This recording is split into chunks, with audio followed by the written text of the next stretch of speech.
Assalamualaikum warahmatullahi wabarakatuh. Sekarang kita belajar tentang pembagian zaman berdasarkan arkeologi. Arkeologi artinya adalah berdasarkan ilmu benda peninggalan. Kemarin kan kalian sudah merangkum ya. Nah, sekarang Ibu akan menjelaskan. Pembagian zaman berdasarkan arkeologi kalau di Indonesia itu disebut juga dengan zaman atau masa praaksara. Karena apa? Karena isi dari zaman arkeologi ini adalah masa di mana manusia belum mengenal tulisan. Praaksara artinya adalah pra itu belum, aksara tulisan. Jadi zaman pembagian arkeologi ini biasa disebut dengan masa praaksara di Indonesia. Bukan lagi masa prasejarah ya, karena kalau prasejarah artinya sebelum sejarah. Sebelum sejarah kapan kan tidak mungkin. Semuanya itu sudah masuk ke dalam sejarah. Jadi sekarang kita sebut dengan masa praaksara. Oke, pembagian zaman berdasarkan arkeologi di Indonesia dibagi menjadi dua zaman. Yang pertama zaman batu, yang kedua zaman logam. Kenapa? Karena sebagian besar benda kehidupan sehari-harinya terbuat dari antara batu dan juga logam. Oke, zaman batu pun dibagi menjadi empat. Yang pertama zaman Paleolitikum atau batu tua atau batu kasar, lalu Mesolitikum batu madya atau sedang, Neolitikum batu muda atau halus, dan juga Megalitikum batu besar. Ini kalian jangan tertukar dengan pembagian zaman berdasarkan geologi yang Paleozoikum ya. Kalau sekarang kita pakai Litikum karena Litikum artinya adalah batu. Ya, jadi jangan tertukar. Lalu selanjutnya kita masuk ke zaman logam yang dibagi menjadi tiga, itu zaman tembaga, perunggu, dan besi. Nah, sekarang kita akan bahas satu-satu apa isinya. Oke, dimulai dari manusianya. Manusia zaman Paleolitikum itu hidup di zaman Pleistosen. Ingat kemarin Ibu sudah bahas zaman Pleistosen, yaitu manusia purba isinya ya, yang terdiri dari tiga jenis Meganthropus, jenis Pithecanthropus, dan jenis Homo. Lalu selanjutnya manusia purba ini kan musnah karena adanya peristiwa glasial dan interglasial ya. Karena mereka musnah, maka masuklah kita ke masa Holosen. Di mana di masa Holosen ini mulai di zaman Mesolitikum. Jadi sejak masa Mesolitikum tidak ada lagi namanya manusia purba. Manusia yang sudah masuk ke zaman Mesolitikum itu adalah manusia modern seperti sekarang. Jadi yang isinya manusia purba hanya di zaman Paleolitikum. Selanjutnya kita masuk ke Mesolitikum. Jadi Mesolitikum ini kita memakai teori out of Africa. Artinya adalah bangsa Indonesia berawal dari manusia-manusia yang berpindah dari Afrika yang berjalan keluar Afrika. Dan hingga akhirnya beberapa dari mereka sampai ke Indonesia yang kita sebut sebagai bangsa Papua Melanosoid, yang sekarang berkembang menjadi suku Papua ataupun suku orang-orang timur.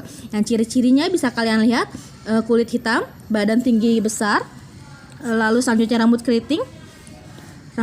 Nah, itu adalah ciri-ciri bangsa Papua Melanosoid. Jadi mereka adalah orang yang pertama kali datang ke sini ya. Kalau yang ini orang asli Indonesia, kalau ini bangsa pertama yang datang. Lalu selanjutnya bangsa kedua yang datang adalah di zaman Neolitikum dengan teori out of Yunan. Teori out of Yunan yang pertama datang adalah bangsa Proto Melayu atau Melayu tua. Mereka datang ke Indonesia itu karena karena beberapa alasan. Yang pertama, Yunan itu kemarin sudah Ibu bilang ya, Yunan dia ada di Cina Selatan. Alasan yang pertama mereka bukan datang ke Indonesia ya, tapi mereka keluar dari Yunan. Itu karena pertama di daerah Yunan itu mereka sering mengalami yang namanya banjir. Jadi karena banjir setiap tahun mereka lebih memilih untuk keluar dari Yunan. Yang kedua adanya peperangan antar suku. Jadi suku yang kalah di Yunan itu akhirnya memilih untuk pergi dari Yunan. Lalu yang ketiga adanya serangan dari bangsa asing. Bangsa asing di sini adalah serangan dari suku Arya. Suku Arya nanti kita bahas di sejarah peminatan ya. Nah, suku Arya ini adalah suku yang suka berperang hingga akhirnya beberapa orang Yunan yang kalah terhadap bangsa Arya itu mau gak mau dia harus keluar dari Yunan. Ketika mereka keluar dari Yunan, akhirnya mereka berjalan hingga beberapa sampai ke Indonesia. Nah, yang sampai ke Indonesia itu masuk lewat jalur barat dan jalur timur.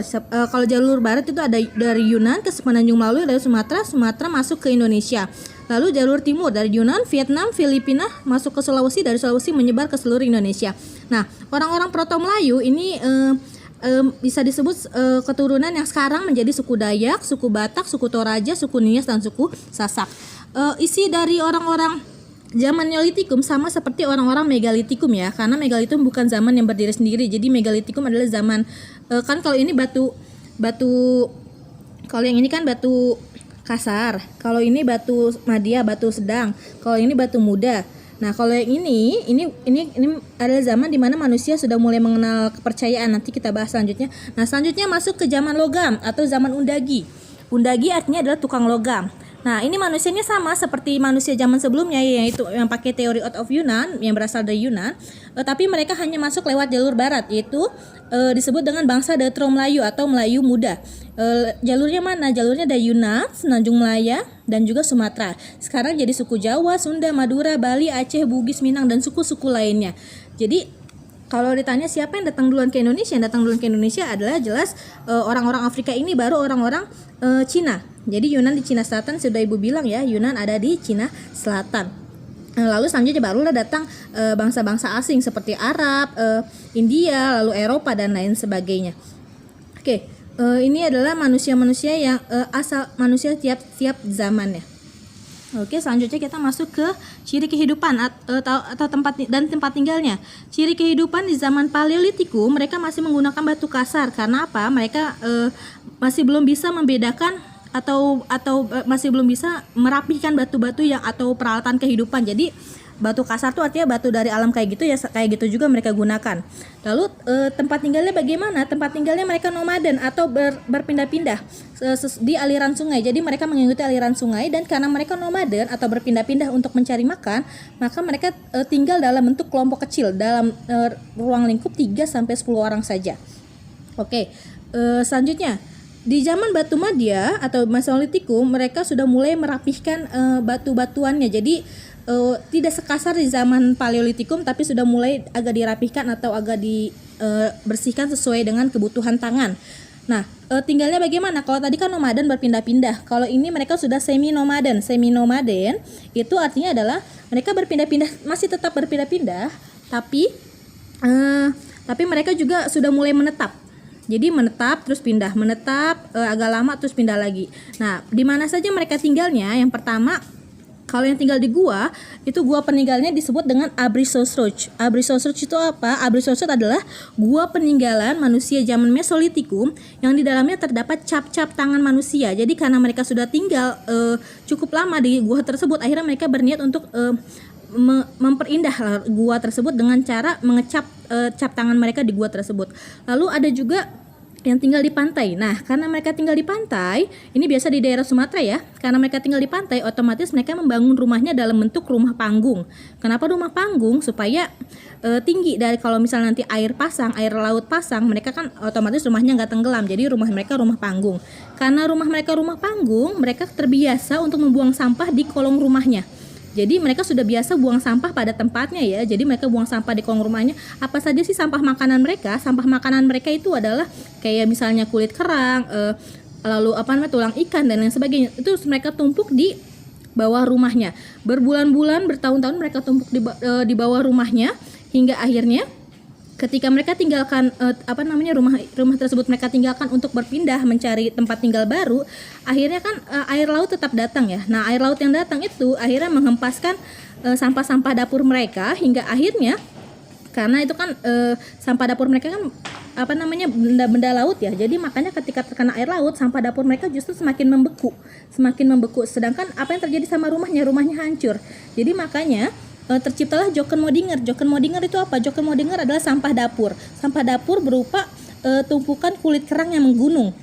Jadi mereka bukan tinggal di kulit kerang, tapi mereka tinggalnya di rumah, tapi rumahnya itu sudah hilang karena terkena air laut. Sedangkan sampah dapurnya membatu karena terkena air laut. Jadi makanya disebut dengan Jokkenmodinger. Oke, selanjutnya zaman batu muda atau zaman batu halus. Nah, pada zaman ini peralatan kehidupan sehari-harinya sudah sangat halus. Jadi batu-batu yang digunakan untuk kehidupan sehari-hari itu sudah dirapihkan sesuai dengan kebutuhan. Makanya disebut dengan masa sedenter. Sedenter dia sudah menetap. Karena sudah menetap, mereka membutuhkan yang namanya kepala suku. Nah, kepala suku dipilih dengan secara primus inter pares. Apa itu primus inter pares? Primus inter pares adalah memilih yang terbaik di antara yang terbaik dengan dua cara. Yang pertama, kalau misalnya kepala suku meninggal, yang dilakukan adalah mencari calon-calon kepala suku yang kuat secara fisik. Lalu setelah fisiknya paling bagus, nanti diadu yang paling memiliki banyak kemampuan. Jadi kemampuannya apa aja, bisa dia orang yang mampu menanam, orang yang mampu mendamaikan masyarakat dan lain sebagainya. Nah, jadi makanya sistem kepala suku itu bukan sistem pemimpin secara keturunan ya, tapi semua orang bisa jadi kepala suku asal memenuhi dua syarat tadi. Pintar secara kuat secara fisik dan juga pintar secara sosial. Lalu selanjutnya di zaman megalitikum ini mulai muncul masa, karena tadi sudah Ibu bilang ya, mereka sudah menetap. Karena mereka sudah menetap, akhirnya mereka kebanyakan ya tidak maksudnya akhirnya mereka punya banyak pikiran karena ada yang difikirkan, mereka mulai berpikir tentang yang namanya siapa sih yang mengatur dunia ini. Maka muncullah zaman megalitikum di mana mereka mulai mengenal yang namanya kepercayaan. Oke, lalu selanjutnya di zaman logam ini nanti kita akan bahas bagaimana cara mencetak logam dari teknik selanjutnya. Ini akan kita bagi menjadi 2 part untuk minggu depan ya. Sampai sini, wassalamualaikum warahmatullahi wabarakatuh.